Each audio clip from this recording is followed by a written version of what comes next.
Hi friends, good evening. நான் இப்போ தான் மார்க்கெட் போயிட்டு வந்தேன். 1 வீக் தேவையான காய்கறி அதுக்கப்புறம் திங்ஸ் எல்லாம் வாங்கிட்டு வந்தேன். வாங்கிட்டு வரும்போது எங்கள் ஊரில் கீழகிருஷ்ணமுதூர்னு ஒரு ஏரியா இருக்குது. அங்கே வந்து எது எடுத்தாலும் 30 ரூபான்னு சொல்லி போட்டிருந்தாங்க. இந்த மிதியடிலாம் எவ்வளோ அழகாக இருக்குது. இது கூட 30 ரூபா தான். ரொம்ப சாஃப்டாக இருந்துச்சு. எது எடுத்தாலுமே சின்ன பொருளாக இருந்தாலும் சரி, பெரிய பொருளாக இருந்தாலும் சரி, எல்லாமே 30 ருபீஸ் தான் போட்டிருந்தாங்க. ஸோ பார்க்க நல்லா இருந்துச்சு. ஸோ அதனால் நானும் அங்கே போயிட்டு இந்த 3 மிதியடியுமே வந்து 30 ரூபா வச்சு 90 ரூபா தான். அப்புறம் இந்த மக்கு நல்ல குவாலிட்டியாக தான் இருந்துச்சு.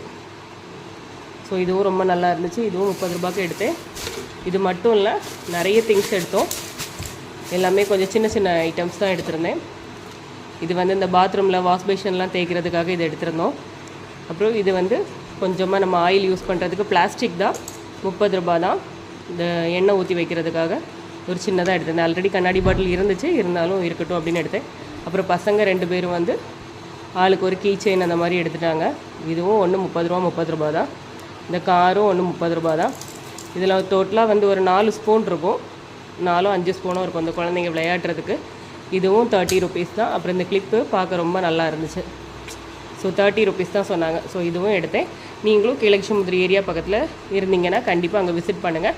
எது எடுத்தாலும் 30 ருபீஸ் போட்டிருக்காங்க. 2 வீக்ஸ் இருப்பாங்கன்னு சொன்னாங்க. ஆல்ரெடி 3 நாள் 4 நாள் ஆகிடுச்சு. நான் இன்றைக்கி தான் போனேன். நீங்களும் போய் விசிட் பண்ணி பாருங்கள்.